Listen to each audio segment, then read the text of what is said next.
YouTube? It's your boy Senpai, you know what I'm saying? I'm back, you feel me, with some more One Piece. Today, bro, we got top 10 most badass moments in One Piece. You feel me? I just want to react to some One Piece, so you feel me? I'm here. But yeah, you already know I'm gonna hold y'all up, but we get straight to the videos. Just the like button, comment more videos down below, please, please, please, please, please. That sub button, bro.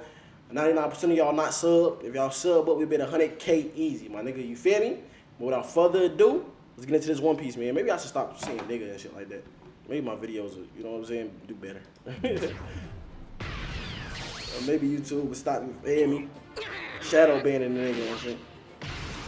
There's something to be said about small moments in anime that make a big impression. One Piece is littered with such moments. They serve as catalysts for plot progression. This video came out a year ago, so I probably should have reacted to like a more up-to-date one. It might have had something newer in or something like that. They're integral to the overall story or the arc in which they occur, and sometimes they're a juicy and y'all already know I'm not watching the One Piece, bro. That shit got a million episodes, man.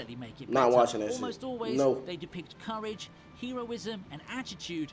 Qualities we look for in all of our favorite anime characters. Naturally, they're all badass moments. On that note, here are the top 10 badass moments in One Piece. Alright, top 10, let's get it. It better be heat, nigga. So a spoiler alert. That shit ass, I'm gonna say that shit ass. So without further ado, let's get started. I ain't gonna lie.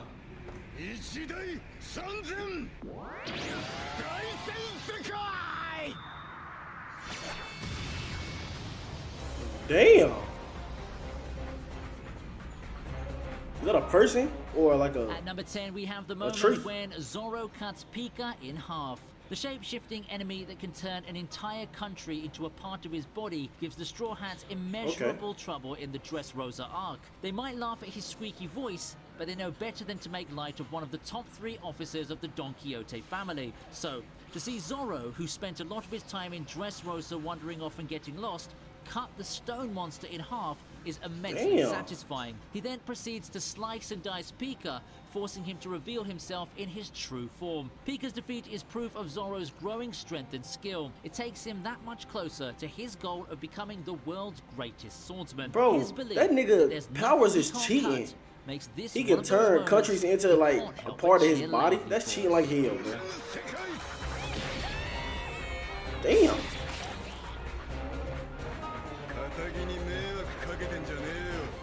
That nigga Zoro too good, bro.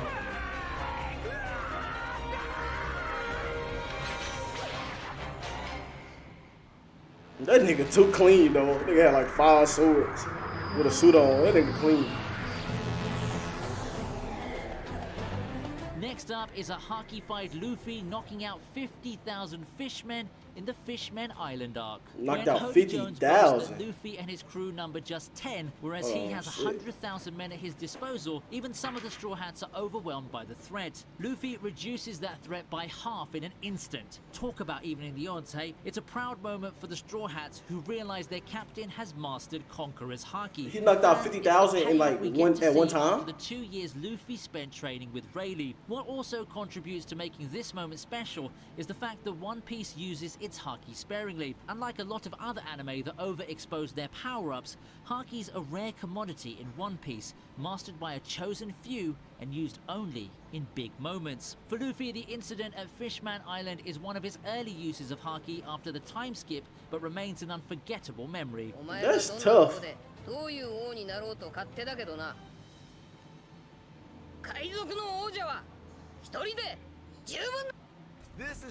That nigga Luffy kinda tough. Hey, that's tough though. 50,000 at one time. That's crazy.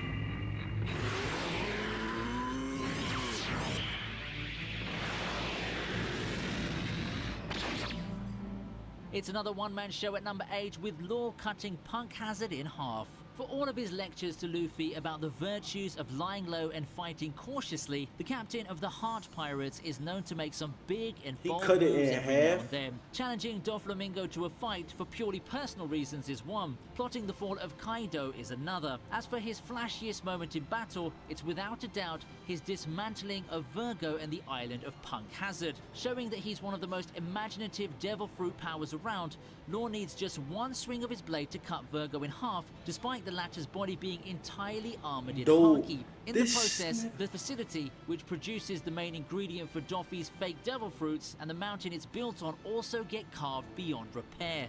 It's a moment where you can't help but be impressed by the surgeon. Nah, that's crazy. That's crazy.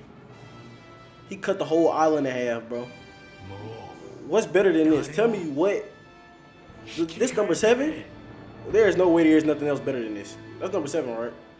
At number 7, we have a special that was number 8. from the What's better than Marineford that? Arc, which is Damn. crowded with special moments.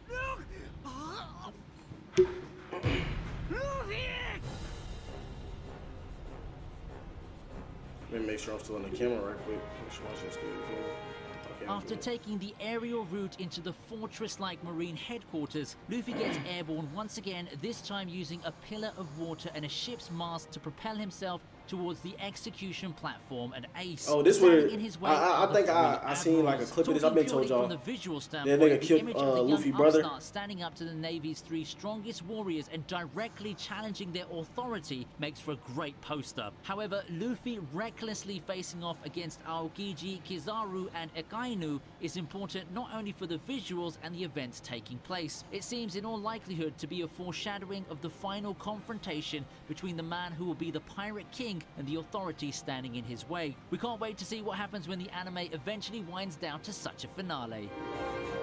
This is not above that nigga lost shit, cutting that shit in half. I don't care what nobody say.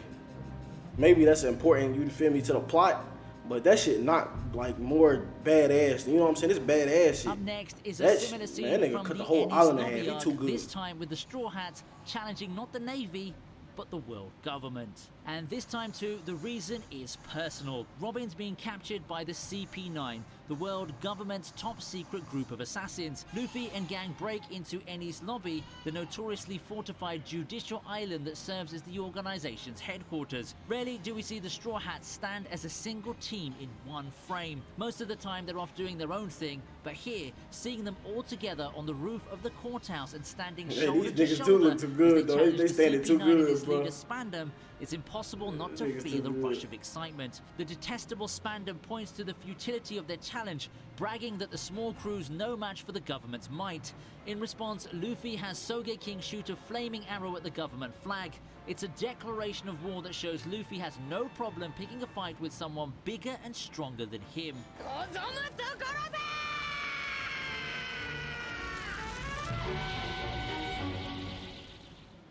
Bro, he's supposed to be doing badass moments, bro. He doing scenes like that advance the story, bro. Like when he cut the island in half, bro, that was crazy, bro. That is actually crazy. The Straw Hats walk to Arlong Park. The other two I just watched, they cool. The 5th spot. This was at a time when the crew had only 4 members, and it comes right after that unforgettable scene where the usually ballsy Nami breaks down in tears and asks Luffy to help her save her village from the tyranny of the Arlong pirates. Handing his hat to his future navigator for safekeeping, Luffy gathers his troops, which comprises of Zoro, Sanji, and Usopp, and the 4 march to Arlong Park. It's an iconic moment reminiscent of many a memorable walking scene from the movies. When sidekicks Johnny and Yosaku tell the villagers these 4 men are worth betting their lives on, you might find yourselves nodding in agreement. Again, in terms of imagery, this moment makes the same impact as the previously discussed challenge to the world government at Eni's lobby and the Straw Hats' farewell to Vivi in the Alabasta arc. It just goes to show that putting the Straw Hats together in one frame is a thing of magic. I think for a lot of fans, this was a turning point in the series where they went from liking the series to loving it. And I can see exactly that nigga too smooth. Nigga got his hands in his pockets with a suit on. Walking too smooth.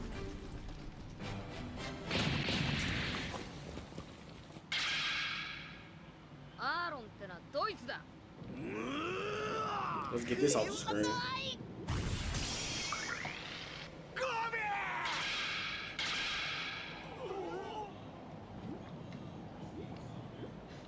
The Marineford arc is the one arc in One Piece that's guaranteed to make the viewer an emotional wreck thanks to its numerous acts of courage, betrayals, and god-awful tragedy. It also has one of the most powerful conclusions as Shanks appears during the final assault and puts an end to what's now just senseless fighting. Due to this intervention, Luffy I think I heard about that. Safely, that nigga came and just said, it's the end of the war or something. The nigga stopped fighting. And the fallen get the dignity they deserve in Hell. death. It's a moment that reveals the true strength of this Yonko, who's remained a mystery to us all these years despite being a central figure in Luffy's life. That Fleet Admiral Sengoku is willing to listen to him, an adversary and a pirate, raises our expectations for what Shanks is capable of in the future. This is also one of the few times we see Shanks as the powerful pirate that he is, with his ship and crew by his side. Cameo appearances don't get any more powerful than this. He gotta be too powerful, bro. Hey,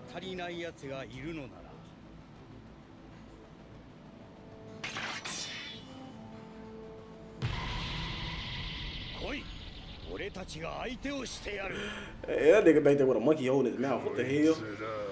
Okay, bro. That Shanks nigga though, he gotta be tough as hell.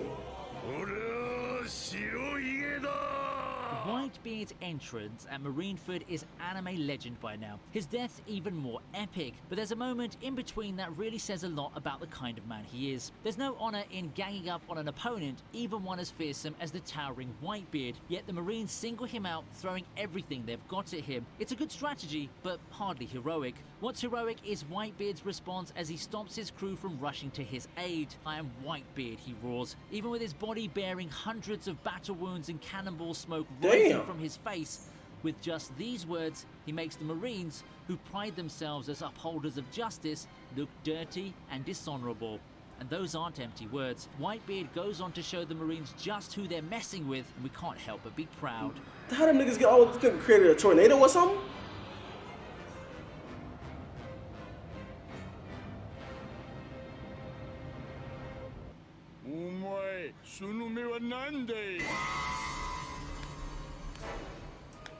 As you might already know, in One Piece, the Celestial Dragons aren't just nobility, but practically godlike. Even the carefree Luffy understands that they're not to be trifled with, no matter what atrocities they commit. Well, he gets it in theory, at least, anyway. But when the idiotic Saint Charlos shoots Haki at the slave auction and Luffy gets that glint in his eye, you know it's not going to end well for the high-handed noble. Hachi's entreaties to Luffy to let the matter slide, even going to the extent of saying he deserves to be shot, makes no difference to Luffy, who marches up to Charlos and socks him in the face. One punch and Charlos is out for the count. Apparently, that fishbowl-like headgear the Celestial Dragons wear isn't exactly much protection. What Luffy does is audacious, even for someone who's in the habit of doing the exact opposite of what he's told. But seeing a bully get what he deserves is immensely satisfying.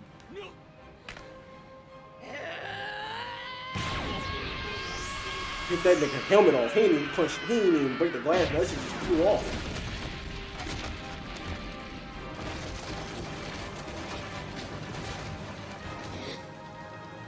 Hey, that shit tough. And that brings us to number 1, and it's Zoro's finest hour yet in the service of his captain. This one he took the Having realized that Luffy and the rest of the crew are too exhausted from their battle with Gecko Moria and his zombie army to have any real chance of survival against Bartholomew Kuma, Zoro makes the ultimate sacrifice. Unknown to them, the proud swordsman gets down on his knees and asks the warlord to spare Luffy and the others, offering himself up for punishment on their behalf. Due to the nature of Kuma's powers, that means taking all of Luffy's pain and fatigue into his own body. "I'll show you hell," Kuma promises, reminding Zoro that he might not survive the ordeal. Zoro does survive it somehow, and when Sanji later finds him covered in blood but still standing, he asks what happened. Nothing happened.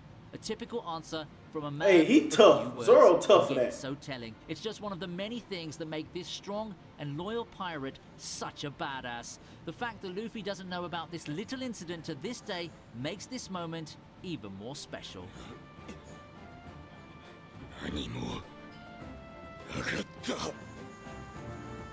Hey, he tough, bro. That was it. There you.